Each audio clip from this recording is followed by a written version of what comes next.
Hey, what's going on? SmartHelping.com here. I'm Jay, and I did a really cool, very simple ROI rental property calculator.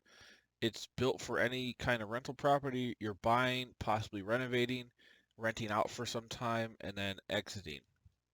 I try to make it really simple. All the assumptions are on one tab here, and then you've got a monthly cash flow.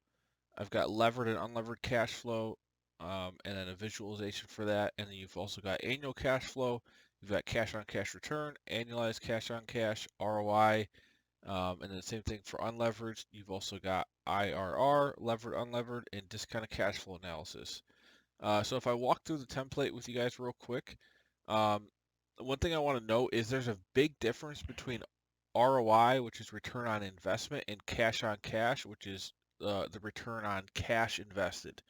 So return on investment technically means the total investment required to buy. It means the what you're purchasing essentially. So here in this case, the total investment would be the purchase price at 250 and the renovations of 25,000. So the return is based on your returns against 275,000. That means it makes no sense to do an ROI with a levered situation. But that's why cash on cash comes in, and that's why cash on cash and ROI are confused all the time.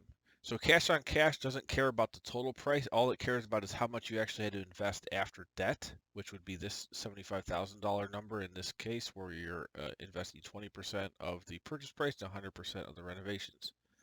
So cash on cash looks at the returns against the cash investment. Now, unlevered, you do have technically cash on cash would be the exact same thing as the return on investment. So that's why these are the same numbers here, and there's no relevant ROI for a levered situation. Um, so that's what's going on here. To start the model is very simple. Just put in the start month you think rent's going to begin. That'll start off the forecast, and then you've got 120 months maximum time and 10 years worth of time that you can model. You can put the purchase price, the amount of that's invested in cash, the amount financed, and same with renovations. Then you define the exit year. So this could be any year. We could go year 7, year 5. You can see how the returns also will change based on that. 3 years. I just set it to 10. Um, the exit month will then autofill based on that.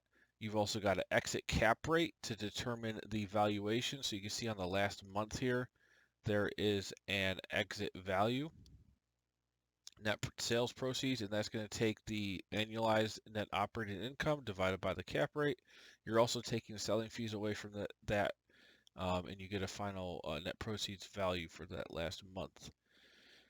You've also got monthly rent. So here it's just, I did it as simple as I could think, and you could just define what you think the rent you're going to be charging is in each year. And you can manually put that in. And same with monthly OPEX like insurance, utilities, property tax, all those kinds of things. So you manually put in that, and then you can see here we've got rental income. This is the pro forma. Operating expenses, net operating income, debt service, net sales proceeds, cash flow, and then unlevered cash flow just doesn't take into account the proceeds from debt or the debt service. So then these two show an annual cash flow leveraged, unleveraged. If we go to the annual cash flow, you can see the same pro forma but on an annual basis. Now, cash on cash return is referencing the entire cumulative return, so it's negative until you've actually got your cash back, which happens in this case based on the assumptions in year 7. And then this is going up over time. You can see this is the entire cash flows divided by the cash invested. And then finally on the exit, you got a bigger number. You've also got annualized cash on cash, which is just taking the number, the total divided by the years that have passed. And then so this 35% saying over the 10 years, you're getting 35% on average. You've also got unlevered cash flow, same deal, but ROI is the same as cash on cash in this case, as we discussed. It's taking the total cash divided by the initial investment.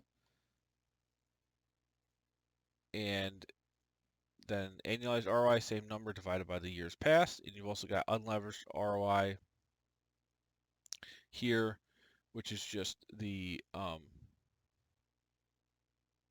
the total amount returned each period divided by the initial investment.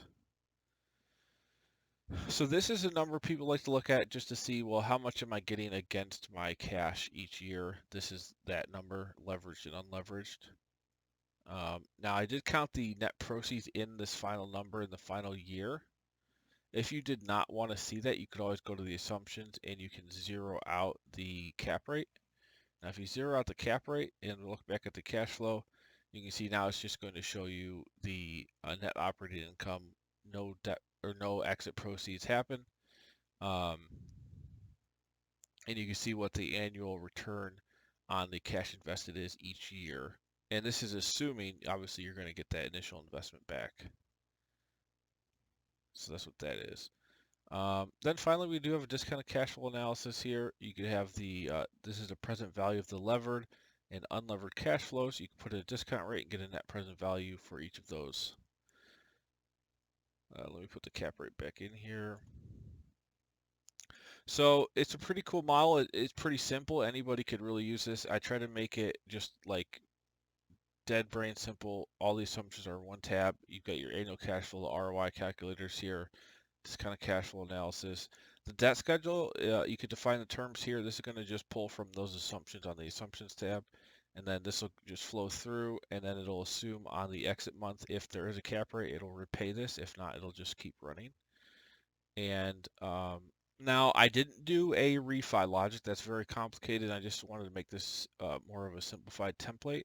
But obviously I can do customization work to build whatever you want.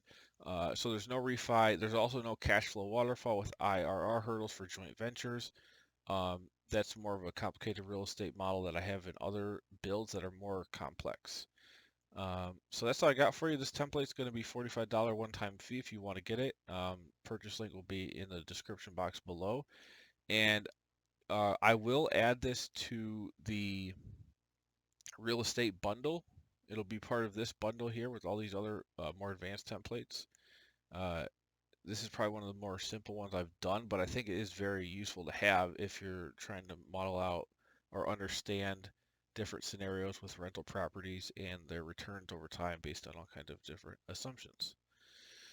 And don't forget, you can check out all financial models at smartly.com, financial models tab at the top. You can buy everything on the site for $9.99, or you can buy by category or individually. Well, that's all I got for you on this one. Take it easy.